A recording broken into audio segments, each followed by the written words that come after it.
Hi, well, I'm back from the doctor's surgery after seeing the nurse and having my bloods taken. Oh, you wouldn't believe it. When I went in, she had no idea what I was supposed to be having bloods taken for, what tests to do.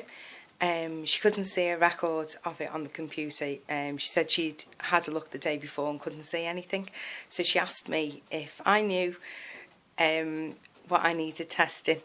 So I took that opportunity, seized the moment, and I whipped out the list of recommended lab tests from the Stop the Thyroid Madness, which is also on the UK and Europe for thyroid patients only FTPO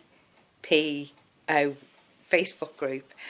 And I had it printed off ready, and I said, oh yeah, trying to act as casual as anything, and I said, yeah, these are the ones that I need testing, because they're not going to get tested unless you go private. They're not going to get tested because a lot of GPs and doctors won't test them all. They only, as you might know, they'll only do the thyroid panel, which isn't full thyroid panel, because they don't do the reverse T3, which is, I think, an indicator, that shows if you're converting properly or not. So it means quite an important one, but they don't tend to do it. So I gave her the list. God love her. She's writing them all in, and I'm thinking, yes, brilliant. Actually going to know where I am with everything now. It's going to be like a good starting point for me, for going forward in this new year. And I was thinking, oh, thank goodness I won't have to pay a fortune to get them done privately. So she's going through them all, and then she comes to the reverse T3. It's not coming up on her computer. And I said, well, maybe it's like under a different name. So she tried something else. No, that's not coming up either. So she takes my sheet of paper, my printout of last year's blood test results, because what I'd done is I'd put in what do you call them, like an Excel, like a spreadsheet. Such a geek, I know.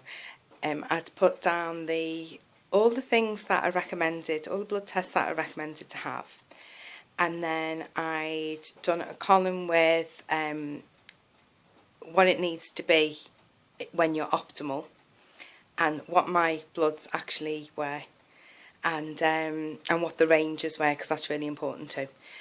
And so she took that with her, and then that's when it all fell apart. And then, because she came back then, because she went out and she said, oh well, I need to check with the doctor because I'm not sure how to get into that bit.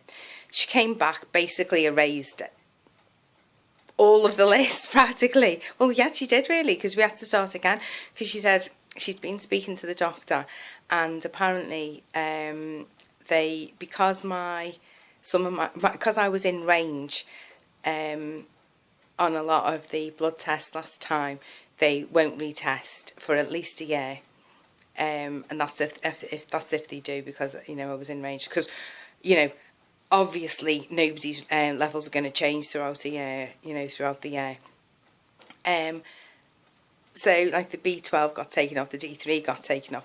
We don't do, apparently GPs on the NHS don't test for reverse T3. So we kind of went like that.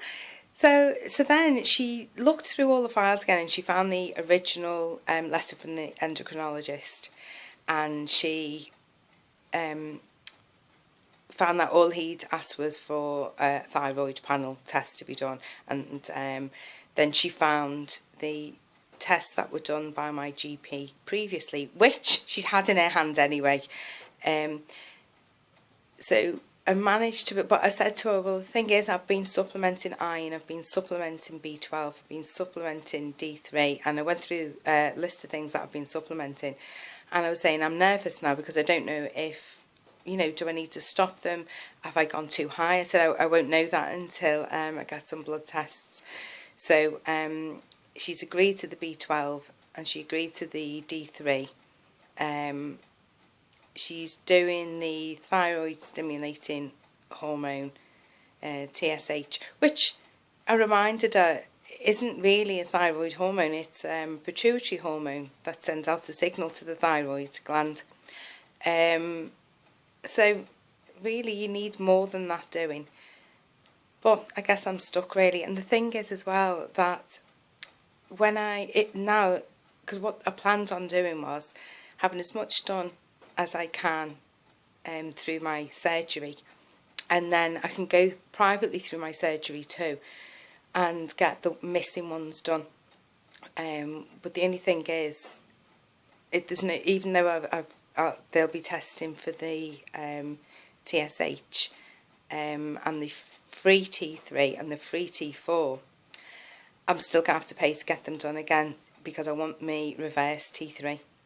And you've got to have that done at the same time as the other one, so it's not going to save me any money, so I still have to do it. I did hear today that apparently I'd need to go private to have the reverse T3 tested, because if you do it through the NHS, they haven't got the machines to do it.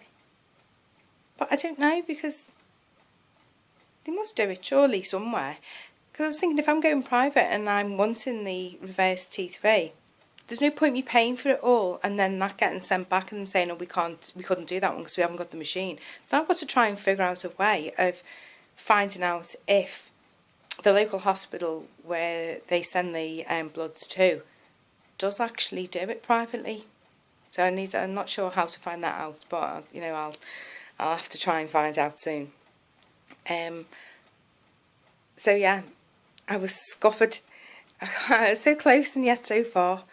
But oh, funny thing as well, she was saying to me, she asked me how I was feeling, and I said I'm feeling great, and she said, you look it.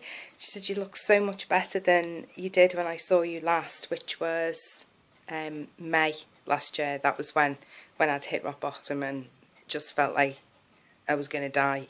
And I said, and she said, you look really well, and she said, you look like you've lost weight since then. And I said, you know, thank you. And I said, I do feel a lot better. I said, no thanks to the doctors I've seen. I said, the only reason that I'm better is because I ignored the fact that they wouldn't treat me with anything other than antidepressants and levothyroxine.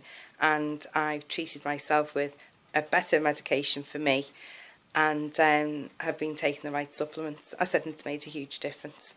And she was saying that you could see it. And I thought, isn't that a shame that she can see it and there's nothing really that can be done?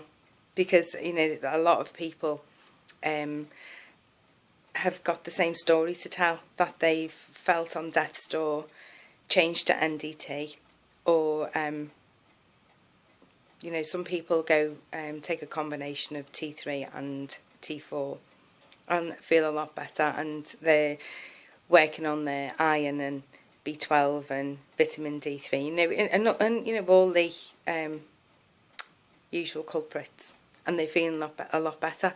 But our doctors aren't, you know, they're noticing that we're feeling better, but they don't actually think, okay then, there's something in this, let's give it a try, which I think's a shame. Anyway, I've got to wait another, I think she said the blood results should be in next week. So what I'll do is I will get those, see how I go with those, and then see which ones I definitely need to get done privately, and find out in the meantime if the local lab will test for reverse T3. And, oh, I know, I asked her if they do the cortisol, 24-hour cortisol test, because I've been wondering about my adrenals as well. I just wanted to try and make this year the year I get everything as sorted as I can get. And she kind of looked at me and she said, no, never heard of that getting done here. We only do, and I said, the urine test. And she said, yeah, that's the one we use. And I said, yeah, I said, might be the one being used, but it doesn't make it the best one. I said, I believe the saliva test, 24-hour saliva test, is the more accurate because it's getting tested at different points in the day. And she was just like, no, never heard of it being done. So I'm not sure. So obviously I'm not going to be able to get that done there. So I have to do that privately at a different time. I'm just trying to think, is there anything else? No, nothing else at the moment. Since Monday, I've been trying different smoothies in the mornings. So just to see what I like and what I don't like, and just getting a little bit more goodness into my body. It's going okay, actually. The weird thing is, though, I think it's strange how, I was going to say our bodies, but maybe it's just mine, tries to sabotage attempts of getting fit or healthy. Because I am not somebody who's that hungry in the morning. And I'm not hungry normally until way after 10 o'clock. But this week, as soon as I even contemplated having a smoothie in the morning, I've been starving. I could literally eat a scabby dog. I'm so hungry in the morning now. And I'm drinking the smoothie and thinking, oh my goodness, I really want something else. I really want some cereal. I'm never like that. So it's just that the fat girl in my head thinking that she's being tricked into dieting, which I'm not. I just fancied putting a little bit more goodness in, and just thought I'd try out a few things and see if I like them. And also thought, you know, I've got my NutriBullet there. It's, you know, not an ornament, so it needs to be used. So I thought I'd just give it a go. So far, so good. Except I did do one the other day I won't be rushing to have again. It was, what did I have in it? I had spinach. I had papaya. I'd never had that before. It just tasted kind of like melon to me. I don't know if I got one that wasn't ripe. I'm not really sure. I've never had it before. I put half a papaya in with the seeds. I had the spinach. I had 4 tangerines. I had something else as well, and I can't remember what it was. Wasn't pineapple, melon, and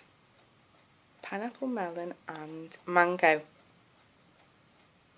Oh no, it wasn't. It wasn't pineapple. It was papaya, a cooked sweet potato, spinach, and 4 thingamybobs, 4 satsumas, and some chia seeds. And wow, that was a taste sensation. Oh god, it was really horrible. It was really slimy, and it was really peppery.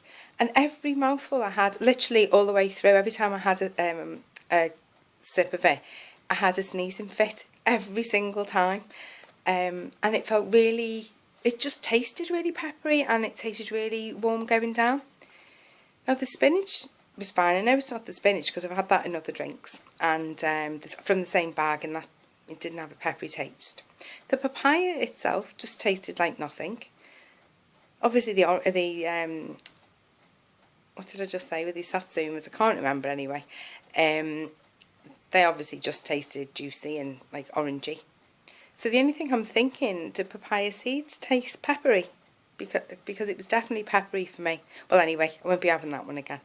I think I'll just stick to the one more sort of sweeter, fruity ones, because I quite liked the one I had. I had avocado, spinach, orange, pineapple, melon, and mango, and that was really delicious. I liked that one, and again the chia seeds, so that felt nice. Get that goodness in. I haven't had my one today because I've just been in too much of a rush this morning, but yeah, I'm going to keep on having a go and trying different ones. I've got a few recipes there, and a friend of mine's pointed me in the direction of Jason Vale, so I'm going to have to take a look at them. Apparently he does some, it's got some really good ideas for smoothies, so I'll take a look.